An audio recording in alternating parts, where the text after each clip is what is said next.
வணக்கம். RL handicrafts விளக்கு கடை.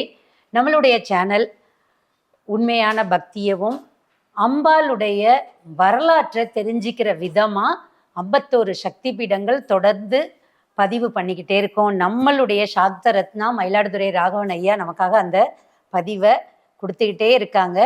இது எதிர உட்காந்து பார்த்துட்டே இருக்கும்போது எனக்கெல்லாம் நடுவுலே கேள்வி கேட்கணும் போல இருக்கும்.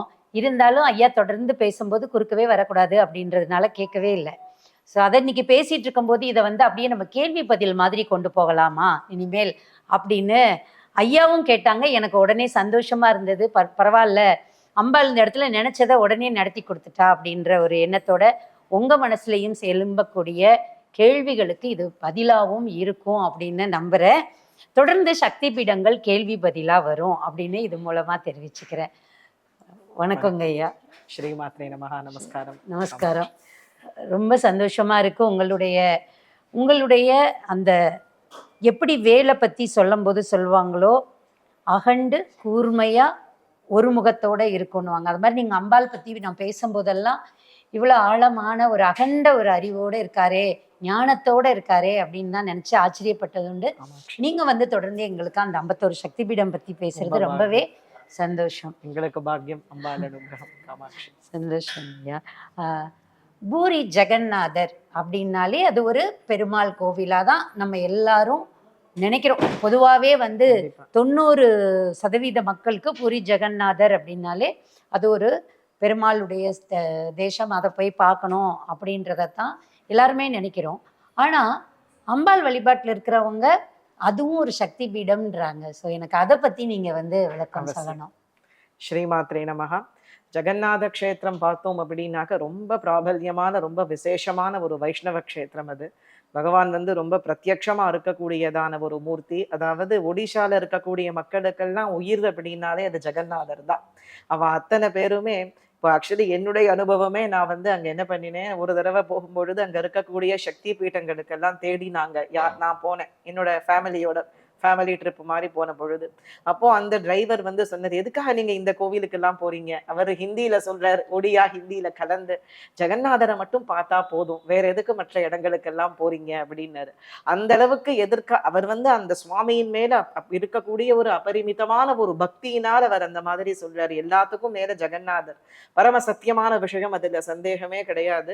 பலபத்ரர், சுபத்ரா, ஜெகநாதர் இவா 3 பேருமே ஒரு கர்ப்ப கிரகத்திலே பிரகாசிப்பா. இந்த சாக்த வழிபாட்டை பொறுத்த வரைக்கும், அதாவது இப்போ வைஷ்ணவத்திலே சொல்லும் பொழுது பலபத்ரர் பலராமர், சுபத்ரா ஜெகநாதர் கிருஷ்ணன் அப்படின்னு சொல்லக்கூடியதான ஒரு வழக்கம். சுபத்ரா கிருஷ்ணனுக்கு சகோதரி, கிருஷ்ணனுடைய தங்கை தான் சுபத்ரா இல்லையா? பலபத்ரர் அண்ணா, தங்கை சுபத்ரா. அவ 3 பேரும் அந்த மூலஸ்தானத்திலே கர்ப்ப கிரகத்திலே அதை போய் பார்க்கும் பொழுது சாதாரணமா பார்க்க முடியாது. ஒரு 1000 2000 கணக்கான மக்கள் ஒரு க்ஷணத்துல, எத்தனையோ லட்சக்கணக்கான மக்கள் டெய்லி இருக்கா. இடிச்சு புடிச்சுட்டு தான் சுவாமியை பார்க்கணும். திருப்பதி மாதிரி நம்ம நேரா கியூல போய் நின்று பார்க்கறதெல்லாம் அங்க கிடையாது. ஒரே சமயத்துல ஒரு 500 600 மக்கள் ஒன்னா இடிச்சுட்டு போனாதான் அங்க அந்த அந்த நேரத்துல நம்ம ஜெகநாதரை தரிசனம் பண்ணும்போது ஏற்படக்கூடிய ஒரு அனுபவத்திற்கு என்னன்னே சொல்ல முடியாத ஒரு தெய்வீகமான ஒரு அனுபவமானது அந்த இடத்திலே நமக்கு ஏற்படும். அங்க அப்பேற்பட்ட பிரத்யக்ஷமான மூர்த்தி ஜெகநாதர். சாக்த வழிபாட்டிலே ஜெகநாதர் தட்சிண காளிகாவோட ஸ்வரூபம் அப்படின்னும், சுபத்ரை புவனேஸ்வரி ஸ்வரூபம் அப்படின்னும், பலராமர் உக்ரதாரா ஸ்வரூபம்னு ஒரு வழக்கமானது உண்டு. உக்ரதாரா சூலபாணி, சுபத்ரா புவனேஸ்வரி அப்படின்னு. அது போல நீராச்சலத்திலே விளங்கக்கூடிய ஜெகநாதர் சாட்சாத் தட்சிண காளிகா அப்படின்னு வழிபடக்கூடிய வழக்கம் உண்டு. இவா 3 பேரையுமே சாக்த வழிபாட்டை பொறுத்த வரைக்கும் தேவி ஸ்வரூபமாகவே பாவிக்கக்கூடியது ஒரு பக்கம் இருந்தாலும் கூட, இது வைஷ்ணவ க்ஷேத்திரமாக ஆகிறதுக்கு முன்னாடி பரம சாக்த க்ஷேத்திரமாகத்தான் இருந்தது, சக்தி பீட்டமாகத்தான் இருந்தது. இப்போ ஒடிஷால எல்லாம் நீங்க பார்த்தேன் அப்படின்னா அடிக்கடி நாம் சொல்லக்கூடிய விஷயம் என்னன்னா, சாக்த பீட்டங்கள் ரொம்ப நிரம்ப ஜாஸ்தியா இருக்கிறது பஞ்சாப், உத்தரகாண்ட், அது போல மகாராஷ்டிரா, ஒடிஷா, அசாம், வெஸ்ட் பெங்கால், இந்த 6 மாநிலங்கள்ல பார்த்தேன் அப்படின்னா அம்பாளுக்கு நிறைய சக்தி பீட்டங்கள் ரொம்ப விசேஷமா இருக்கு. காஷ்மீரம் சேர்த்து பார்த்தோம் அப்படின்னா காஷ்மீர்லயுமே பார்த்தோம் அப்படின்னா நிறைய சக்தி பீட்டங்கள், தேவிக்கு விசேஷமான சக்தி பீட்டங்கள் வந்து விளங்குறது நமக்கு. அப்போ இது பார்த்தோம் அப்படின்னாக்க அதிலே ஒடிஷாவிலே இந்த ஜெகநாத க்ஷேத்திரம் அப்படிங்கிறது பார்த்தோம் அப்படின்னா இதை தவிரவும் நிறைய சக்தி பீட்டங்கள் ஒடிஷாவிலே உண்டு. அடிக்கடி காக்கட்பூரிலே மங்களாவாகட்டும், சர்ச்சிகாவாகட்டும், இது ஆக்சுவலி ஒரு ட்ரிப்பே நாங்க போனோம். ஒடிஷாவிலே விளங்கக்கூடியதான அநேக சக்தி பீட்டங்கள்ல பார்த்தோம் அப்படின்னு சொன்னாக்க நிறைய சக்தி பீட்டங்கள் ஒடிஷால இருக்கு. அதுல முக்கியமான சக்தி பீட்டம் எது அப்படின்னு கேட்டாக்க ஜெகநாதருடைய சக்தி பீட்டம், ஜெகநாதஸ்ய பைரவகா. அம்பாள் வந்து பீட்ட நிர்ணய தந்திரத்திலே சொல்லும் பொழுது உத்கல தேசத்திலே நான் விரஜா அப்படிங்கிற நாமத்தோட இருக்கேன், எனக்கு பைரவர் சாக்ஷாத் ஜெகநாதர் அப்படின்னே பராசக்தி விசேஷமா சொல்றா. அப்போ அது போல அதி விசேஷமான ஒரு க்ஷேத்திரம் ஒடிஷாவிலே. அது 2 க்ஷேத்திரத்தை சேர்த்து நம்ம போன எபிசோடிலேயே சக்தி பீட்ட எபிசோடிலேயே பார்த்த மாதிரி 2 க்ஷேத்திரத்தை சேர்த்து அம்பாள் என்ன சொல்றா அப்படின்னு கேட்டாக்க ஒரே சக்தி பீட்டமா சொல்றா. ஒண்ணு வந்து ஒடிஷாவிலே விளங்கக்கூடிய ஜெகநாதருடைய பூரியிலே விளங்கக்கூடிய பீட்டம், இன்னொன்னு விரஜா க்ஷேத்திரம் அப்படின்னு ஜாஜ்பூரிலே விளங்கக்கூடியதான பீட்டம்.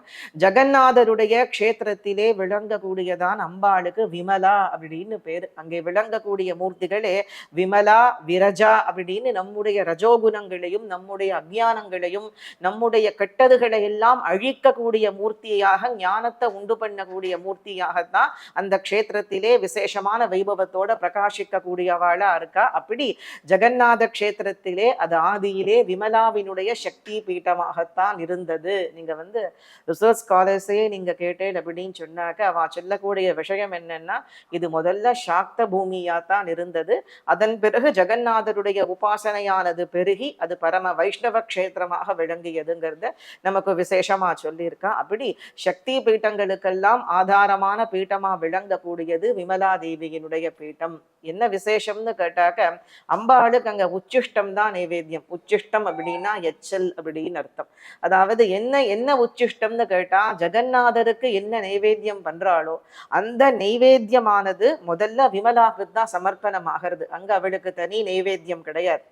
வருஷம் அங்க இப்போ நம் தமிழ்நாட்டை தவிர மற்ற இடங்கள்ல எல்லாம் பார்த்தேன் அப்படின்னா மூலஸ்தானத்திலே விளங்கக்கூடிய மூர்த்தங்களுக்கு சில க்ஷேத்திரங்கள்ல தனித்தனியா நைவேத்தியம் பண்ணக்கூடிய வழக்கமானது உண்டு. இப்போ ஒடிஷால பார்த்தோம் அப்படின்னு சொன்னாக்க ஜெகநாத க்ஷேத்திரத்திலே சுவாமியினுடைய பிரசாதத்திற்கு மகா பிரசாதம்னு பேர். எப்படி அது மகா பிரசாதமா ஆகிறதுன்னு கேட்டா ஜெகநாதருக்கு முதல்ல சமர்ப்பணம் பண்ணிட்டு அதுக்கப்புறம் அதை விமலாதேவிக்கு சமர்ப்பணம் பண்ணின பிறகுதான் மகா பிரசாதமா ஆகிறது அப்படிங்கிறது ஐதீகம். ஏன்னா ஜெகநாதருக்கு நைவேத்தியம் பண்ணின அந்த உச்சிஷ்டத்தை தான் தேவியானவள் ஸ்வீகரிச்சுக்கிறா அப்படிங்கிறதுனால. அப்போ ஒரு கேள்வி வரும், அம்பாள் வந்து மிச்சத்தை சாப்பிட்றான்னு சொல்றேளே, எப்படி அவள் பரபிரம்மஸ்வரூபினியா இருக்க முடியும்? விமலா வந்து ஜெகநாதருக்கு மாதா அப்படிங்கிற ஒரு அபிப்பிராயமானது உண்டு. ஏன்னா சாக்த சம்பிரதாயத்தை பொறுத்த வரைக்கும் ஜெகநாதருக்கு தாயார் விமலாதேவி, வைஷ்ணவ சம்பிரதாயத்தை பொறுத்த வரைக்கும் ஜெகநாதருக்கு தங்கை. அதனால தான் அங்க வந்து அம்பாள் வந்து 8 வடிவத்திலே ஜெகநாதருக்கு சேவை பண்றாளாம். நீலாத்ரி மகாத்மியத்திலே பரமேஸ்வரனும் அம்பாளும் 8 வடிவத்தில் அங்க ஜெகநாதருக்கு சேவை பண்றா அப்படிங்கிறதும், அந்த 8 வடிவத்திலே ஒரு வடிவம் தான் விமலாங்கிறது ஐதீகம். அப்போ தேவியினுடைய 8 வடிவங்கள்ல பிரதானியமான வடிவமா விளங்கக்கூடியது பகவதி விமலா பரமேஸ்வரியினுடையதான ஒரு வடிவம். உச்சிஷ்டத்தை ஏற்றுக்கொள்ளும் பொழுது எப்படி நீங்க அந்த தெய்வமானது ஜெகநாதருக்கும் தாயார்னு நீங்க சொல்றேன், ஜெகநாதர் தானே அப்போ அங்க பிரதானியமா இருக்கணும் அப்படின்னா, வைஷ்ணவ சம்பிரதாயத்தை பொறுத்த வரைக்கும் ஜெகநாதர் பிரதானியமா இருந்தா கூட சாக்த சம்பிரதாயத்திலே ராஜமாதங்கியோட ஒரு ஸ்வரூபத்திற்கு உச்சிஷ்ட சாண்டாலினி அப்படின்னு பேருண்டு. உச்சிஷ்ட சாண்டாலினாக்க அந்த பரதேவதையினுடைய ஆராதனா கிரமத்திலே உச்சிஷ்டத்தை தான் அம்பிகை ஸ்வீகாரம் பண்ணிக்கிறா. அதாவது மிச்சம் இருக்கு இல்லையா, அந்த மிச்சத்தை தான், அதாவது எல்லாமே அழிஞ்சு போனதுக்கு அப்புறம் எஞ்சி இருக்கிறது தான் பிரம்மம்னு சொல்ல. பிரம்மமே உச்சிஷ்டம் தானே, எல்லாமே அழிஞ்சு போயிடுத்துன்னா மிஞ்சி என்ன இருக்கு? பிரம்மம் தான் இருக்கு. அந்த பிரம்மத்தினுடைய ஸ்வரூபம் தான் உச்சிஷ்ட சாண்டாலினி அப்படிங்கிற பரமேஸ்வரியோட ஸ்வரூபம். அந்த க்ஷேத்திரத்திலே விளங்கக்கூடிய பகவதி விமலா ஸ்வரூபமானவள் உச்சிஷ்ட சாண்டாலினி ஸ்வரூபத்திலே விளங்கக்கூடிய காரணத்தினாலேதான் ஜெகநாதர் உச்சிஷ்டமானது அவளுக்கு நைவேத்தியமா போறதே தவிர மற்றபடி வேறொன்னு இல்லை. நவராத்திரி சமயத்தை தவிர மற்ற எல்லா சமயங்களிலேயும் அம்பாளுக்கு ஜெகநாதருக்கு பண்ண நைவேத்தியம் தான் அவருக்கு நைவேத்தியமாறுது. நவராத்திரி சமயத்திலே மட்டும் கடைசி 3 நாள் சப்தமி அஷ்டமி நவமி தினங்களிலே அம்பாளுக்கு பலி உண்டு, மீன் உண்டு, மத்ஸ்ய பலி உண்டு. அது மாதிரி அஜபலியும் அந்த க்ஷேத்திரத்திலே அம்பாளுக்கு விசேஷமாக. ஏன்னா சரத்காலத்திலே விளங்கக்கூடிய நவராத்திரி சமயத்திலே தேவிக்கு பலி கொடுத்து ஆராதிக்கணுங்கிறத சாஸ்திரங்கள் சொல்லுறது. அதாவது அந்த சம்பிரதாயத்தை சேர்ந்தவா, சம்பிரதாயத்துல இல்லாதவா பண்ணப்படாது, அந்த சம்பிரதாயத்தை சேர்ந்தவா, அந்த குடும்பத்தை சேர்ந்தவா அந்த பலி பூஜைகளை கொடுத்து ஆராதிக்கணுங்கிறத சாஸ்திரம். அந்த காரணத்தினாலே நவராத்திரி சமயத்திலே மாத்திரம் அவளுக்கு மத்ஸ்ய பலி மீனும் அஜபலி ஆடும் அம்பாளுக்கு பலியாகிறது. அப்படிங்கிறதும் அவைகள் பரதேவதையின் பாதார விந்தத்தை தான் அடையிறது. அம்பாளுக்கு சமர்ப்பணமாக கூடிய வஸ்து தேவியினுடைய ஸ்வரூபத்தை தான் அடையிறதுங்கிறத சாஸ்திரம் சொல்றது இல்லையா. அந்த சமயத்திலே மாத்திரம்தான் அவளுக்கு ஸ்வதந்திரமான நைவேத்தியம். அதாவது அந்த நேரத்திலே ஆலயத்தினுடைய மற்ற சந்நிதிகளை எல்லாம் மூடிடுவா, மற்ற எல்லா சுவாமியினுடைய சந்நிதியும் மூடிடுவா, தேவியினுடைய சந்நிதி மாத்திரம்தான் திறந்திருக்கும். அந்த ராத்திரி வேளையிலே அம்பாளுக்கு பூஜா பத்ததிகள் அவளுக்கு தனியா உண்டு. விமலா தேவிக்குன்னு பண்ணக்கூடிய பூஜா பத்ததிகள் மூலமாக அம்பாளை ஆராதனை பண்ணி அதன் மூலமா அந்த சமயத்திலே பகவதிக்கு அந்த க்ஷேத்திரத்திலே பலியானது கொடுக்கப்படுறது. அப்படிங்கிறதும் சில சக்தி பீட்டங்களிலே பலி பிரதானியமான பூஜை நடக்கிறது அவசியமானது. அதை நம்ம ஏன் நடக்கிறதுன்னு நம்ம தட்சிண தேசத்தை சேர்ந்தவாளுக்கு புதுசா இருக்கு. ஆனா அந்த க்ஷேத்திரத்தில் அப்படி பூஜை நடக்கிறதுனால தான் தேசத்திலே துர்பிக்ஷங்கள் எல்லாம் ஏற்படாத இருக்கு. அந்த காரணத்திற்காக வேண்டி எனர்ஜியை பேலன்ஸ் பண்ணுறதுக்காக வேண்டி அந்தந்த க்ஷேத்திரங்கள்ல அம்பாளுக்கு விசேஷமான பலி பூஜைகள் எல்லாம் நடக்கிறதுங்கிறதையும் நாம தெரிஞ்சுக்க வேண்டியது. அதுபோல அது விசேஷமான ஒரு சாக்த பீட்டம். தேவியினுடைய கொல்ஹாப்பூர் மகாலட்சுமி, காஞ்சிபுரம் காமாட்சி, காமரூபம் காமாக்கியா, தட்சிணகாளி காளிகாட்டிலே தட்சிணகாளி, இதெல்லாம் எப்படி விசேஷமான சக்தி பீட்டங்களாக இருக்கோ அது போல ஜெகநாதருடைய க்ஷேத்திரம் பரமசக்தி பீட்டம். அதிலே சந்தேகம் இல்லை. ஜெகநாதரை தரிசனம் பண்ணிட்டு அவசியம் விமலாவை தரிசனம் பண்ணினாத்தான் ஜெகநாதர் கிருபை பூர்ணமா கிடைக்கும்.